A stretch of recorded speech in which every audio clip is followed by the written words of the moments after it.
Praise the lord అందరికీ welcome to CPF media. నేను మీ అభినయ్ దర్శన్. చాలామందికి క్రైస్తవులు అంటే గిట్టటంలా మీకు తెలుసు కదా.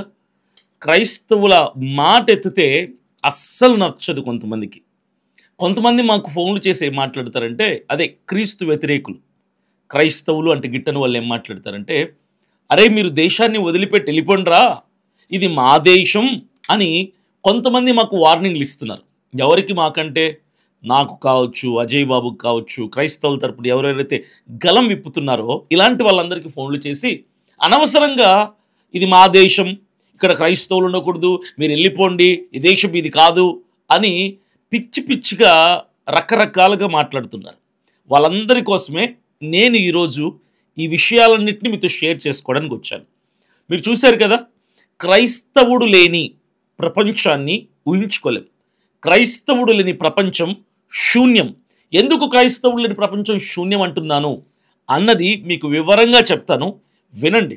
ఆవేశపడద్దు, కోప్పడద్దు, తొందరపడి స్కిప్ చేయదు, వీడియోని పూర్తిగా చూడండి. ఈ వీడియో క్రీస్తు వ్యతిరేకులకి, క్రైస్తవులంటే గిట్టని వాళ్ళకి, క్రైస్తవులకి, పాస్టర్లకి, అప్పుడే క్రీస్తులో నూతనంగా రక్షింపబడి అడుగుపెట్టిన వాళ్ళకి అందరికీ పనికొస్తుంది.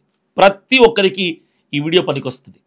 ఈ వీడియో, ఈ మాటలు అన్నీ విన్న తర్వాత మీరు ఖచ్చితంగా రియలైజ్ అవుతారు, నిజమే కదా, కరెక్టే కదా, ఈ మాటల్లో వాస్తవం ఉంది కదా, మేమే అపార్థం చేసుకున్నాం క్రైస్తవుల్ని అని మీరే ఒక అవగాహనకు వచ్చే అవకాశం ఉంది. సో తొందరపడకుండా ఈ వీడియో మొత్తం స్కిప్ చేయకుండా చూడండి. అలాగే ఈ ఛానల్ని వెంటనే సబ్స్క్రైబ్ చేసుకోండి, ఈ వీడియోని లైక్ చేయండి, మీకు తెలిసిన వాళ్ళందరికీ ఈ వీడియో లింక్ని షేర్ చేయండి. ఎందుకంటే ఇది చాలా ప్రాముఖ్యమైనటువంటి విషయం, ప్రతి ఒక్కరు తెలుసుకోవాల్సినటువంటి సత్యం. క్రైస్తవులు కనిపెట్టిన ఆవిష్కరణలు ప్రపంచాన్ని మార్చిన విశ్వాసం. నేడు ప్రతి ఒక్కడు, ప్రపంచంలో ఉన్న ప్రతి ఒక్కరూ గర్వంగా చెప్పుకోవాల్సినటువంటి ఒక విషయం ఉంది. క్రైస్తవ విశ్వాసం ప్రపంచ దేశాలన్నింటినీ వెలుగులోకి తీసుకొచ్చింది. విశ్వాసంలో నుంచే విజ్ఞానం పుట్టుకొచ్చింది. దేవుడు మనిషికి ఇచ్చిన జ్ఞానం కేవలం ప్రార్థనలకే కాదు, అది ఆలోచనలకు కూడా. విజ్ఞానం దేవుని మహిమను ప్రకటిస్తుంది అని బైబిల్ క్షుణ్ణంగా చెప్తుంది. ఈ మాట నమ్మిన వాళ్ళు శాస్త్రవేత్తలుగా, ఆవిష్కరణకర్తలుగా మార్పు పొందారు. మొట్టమొదటి చెప్తున్నాను, ఇక్కడ నుంచి ప్రారంభిస్తున్న క్రైస్తవులు ప్రపంచానికి ఏం తీసుకొచ్చారు అనేది. విద్యుత్తులో క్రైస్తవుని విశ్వాసం. మైకెల్ ఫారడే అన్నటువంటి ఒక సైంటిస్ట్, శాస్త్రవేత్త దేవుడిచ్చినటువంటి మహాకృపా జ్ఞానముతో ఎలక్ట్రిక్ మోటార్ని ఇన్వెంట్ చేశాడు. ఈరోజు మన ఇంట్లో లైట్ వెలిగినా, ఫ్యాన్ తిరిగినా, మిక్సీ తిరిగినా ఇదంతా కూడా దేవుని పట్ల మైకెల్ ఫారడే అనేటువంటి శాస్త్రవేత్తకు ఉన్నటువంటి విశ్వాసంలో నుంచి పుట్టుకొచ్చింది. కమ్యూనికేషన్కి శక్తినిచ్చినటువంటి విశ్వాసి ఈయన ఒక శాస్త్రవేత్త. గుల్గెల్మో మార్కోని అనేటువంటి ఒక క్రైస్తవ శాస్త్రవేత్త, ఆయనే రేడియో తండ్రి. ఆయన చెప్పిన మాట ఏంటో తెలుసా? నా పరిశోధన, నా ఇన్వెన్షన్ దేవుని ప్రేరణతో జరిగినది అని. ఈరోజు మనం వాడకంలో ఉన్నాయే ఫోన్, లేదంటే ఎఫ్ఎం, లేదంటే ఇంటర్నెట్, ఇవన్నీ కూడా మార్కోనీకి దేవుని పట్ల ఉన్నటువంటి విశ్వాసంలో నుంచి పుట్టుకొచ్చినవే. ఈయన ఒక క్రైస్తవ శాస్త్రవేత్త. ఈరోజు మనిషి నేల మీద కాదు, రైలు పట్టాల మీద కాదు, ఆకాశంలో విహరిస్తున్నాడు అంటే ఆ మానవుని కళ సాకారం కావటానికి, ఆ కళ సాకారం వెనకాల ఉన్నది కూడా ఒక క్రైస్తవ శాస్త్రవేత్త. ఫ్రాంక్ విటిల్ అనేటువంటి క్రైస్తవ శాస్త్రవేత్త ఏం కనిపెట్టాడు తెలుసా? జెట్ ఇంజన్ ని కనిపెట్టాడు. ఈరోజు విమానాలు, హెలికాప్టర్లు, రాకెట్లు, శాటిలైట్లు, ఆకాశంలో ఎగురుతున్నటువంటి ప్రతి వెహికల్ కూడా కేవలం ఆయన విశ్వాసంలో నుంచి పుట్టుకొచ్చింది. ఈరోజు ఈ గొప్ప కళ సాకారం అయిందంటే ఒక క్రైస్తవుడు క్రీస్తు పట్ల చూపినటువంటి భక్తి, దేవుడిచ్చిన ప్రేరణలో నుంచే పుట్టుకొచ్చింది. గాల్లో ప్రయాణిస్తున్నావా? నీకు క్రైస్తవుడు అంటే గిట్టడం లేదా?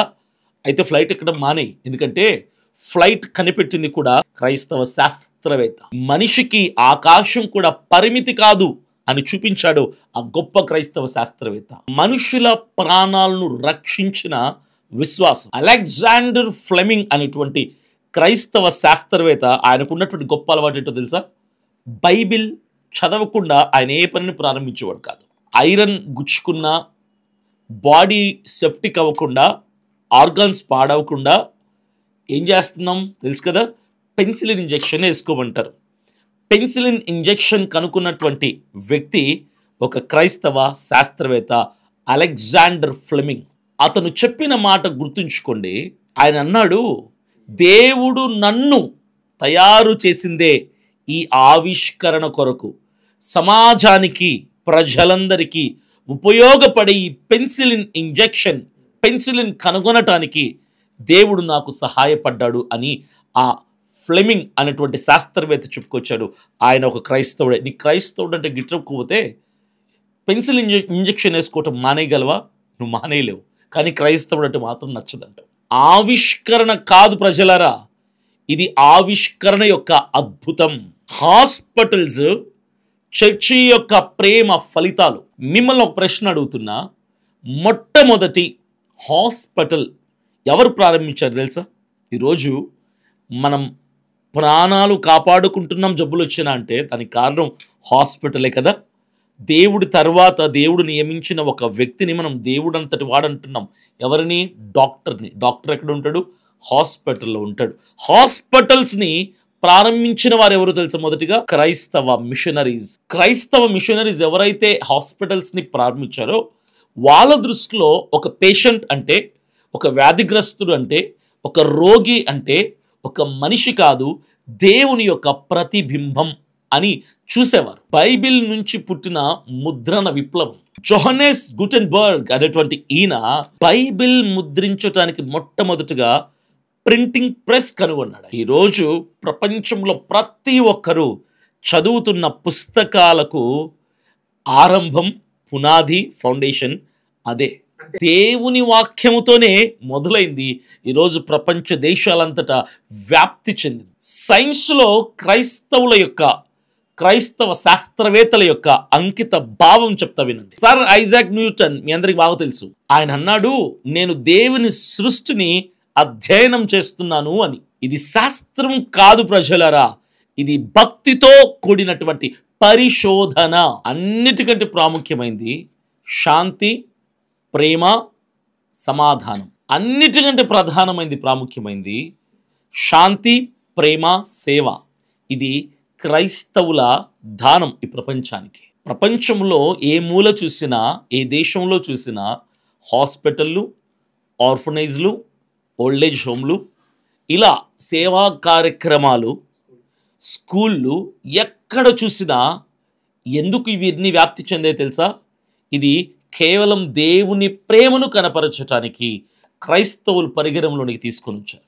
దేవుడు ప్రేమా స్వరూపి అయితే క్రైస్తవులు, క్రైస్తవ మిషనరీలు, క్రైస్తవ శాస్త్రవేత్తలు ఆ దేవుని ప్రేమను ఆచరణలోనికి క్రియారూపకంగా చూపడం ప్రారంభించారు. క్రైస్తవులు కేవలం ప్రార్థన చేసే వాళ్ళే కాదు, ప్రపంచాన్ని మార్చిన వారు, ప్రపంచాన్ని మార్చబోయే వాళ్ళు క్రైస్తవులు. వాళ్ళు దేవుని యొక్క సేవను మానవాళి కొరకు వినియోగించారు. దేవుడు పని చెయ్యాలి అంటే ఒక సాధనమైన ఒక వ్యక్తి కావాలి. మన బుద్ధి ద్వారా, మన చేతుల ద్వారా, మన ఆలోచన తలంపుల ద్వారా దేవుడు కార్యాచరణ చేస్తాడు. మనలో ప్రతి ఒక్కరిలో ఒక ఫారడే ఉన్నాడు, ఒక మెండర్ ఉన్నాడు, ఒక గుటెన్బర్గ్ ఉన్నాడు. కానీ మన విశ్వాసాన్ని ఆచరణలో పెడితేనే దేవుడు మనల్ని ఆవిష్కరణ సాధనములుగా వాడగలడు. క్రైస్తవ విశ్వాసం అంటే చీకటి ప్రజలకు వెలుగుని పంచటం, వెలిగించటం, వెలుగులో నడిపించటం. ఈ ప్రార్థనలో కూడా ఉంది, ప్రయోగశాలల్లో కూడా ఉంది. ప్రతి ఆవిష్కరణ వెనకాల ఒక క్రైస్తవ శాస్త్రవేత్త ఏది కనుగొన్నా దాని వెనకాల విశ్వాసం, ప్రార్థన, ప్రయత్నం ఉన్నాయని మర్చిపోద్దు. ప్రార్థనతో జీవించిన వారు ఆవిష్కరణలతో చరిత్రను రాశారు. Faith gave birth to science and science glorified the name of Jesus Christ of Nazareth. అర్థమైంది కదా? ఇవన్నీ చెప్పాను, అందరినీ విన్నారు. క్రైస్తవ శాస్త్రవేత్తలు ఒక జెట్ ఇంజన్ కనుగొన్నాడు, ఒక ఎలక్ట్రిక్ మోటార్ కనుగొన్నాడు, ఫార్ములాస్ కనుగొన్నాడు. ఈరోజు భూమి మీద ప్రతి దానికి ఎక్కడ చూసినా ఒక క్రైస్తవ శాస్త్రవేత్త కారణమయ్యాడు. ఒకవేళ మీకు క్రైస్తవుడు గిట్టకపోతే మీరు ఇంట్లో మిక్సీని వాడడం మానేయండి, మీ ఇంట్లో టీవీ చూడటం మానేయండి.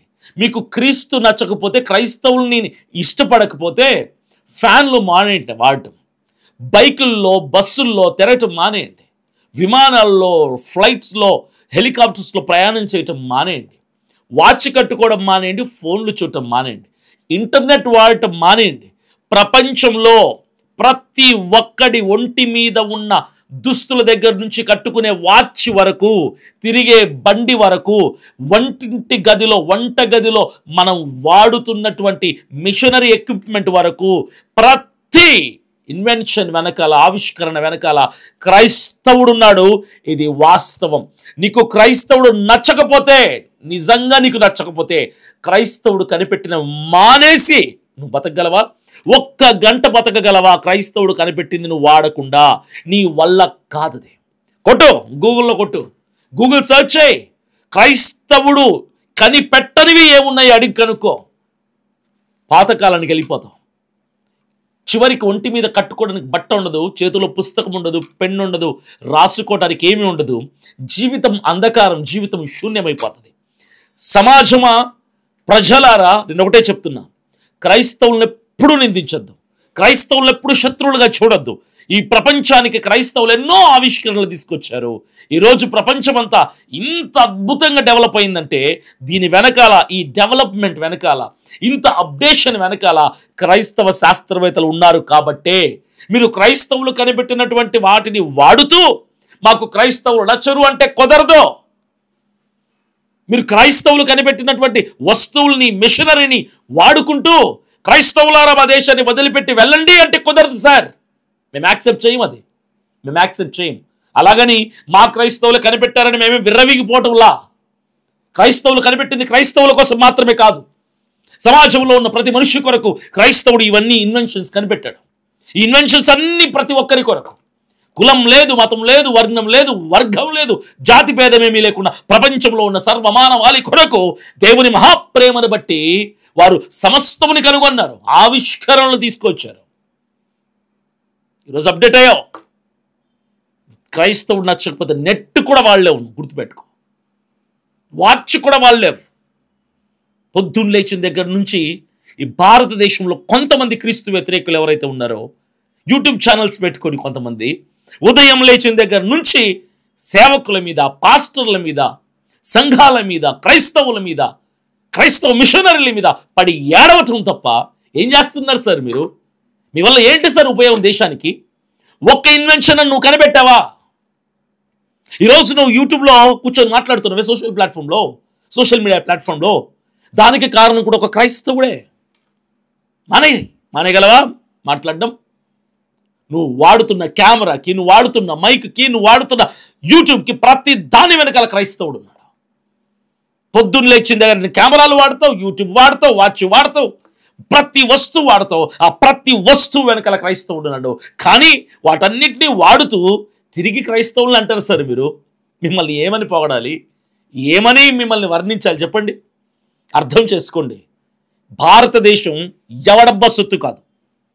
ఇది డెమోక్రటిక్ కంట్రీ. ఇది ప్రజాస్వామ్యం, democracy. Everyone have right to live over here. భూమి మీద, ఈ భారత భూమి మీద బ్రతకడానికి ప్రతి ఒక్కరికి హక్కు ఉంది. విడగొట్టకండి, చీల్చకండి. దేశం ఇప్పటికే చిన్నాభిన్నమైపోయి ముక్కలైపోయింది చాలక క్రైస్తవులను కూడా వెళ్ళగొట్టడానికి ప్రయత్నం చేస్తున్నారు కొంతమంది. క్రైస్తవుల గురించి తప్పుగా మాట్లాడితే దానికి 10 జవాబులు నేను ఇస్తా. క్రైస్తవుని ఒక్క మాట అంటే నేను ఊరుకోను. అలాగని తిరగబడి మీ మీద యుద్ధాలు, పోరాటాలు చేయను. నా నోటితో సరైన సమాధానం ఇస్తా, మీ నోటికి తాళం వేస్తా. అర్థం చేసుకుంటారని ప్రేమతో మనవి చేస్తున్నాను సార్. Thank you.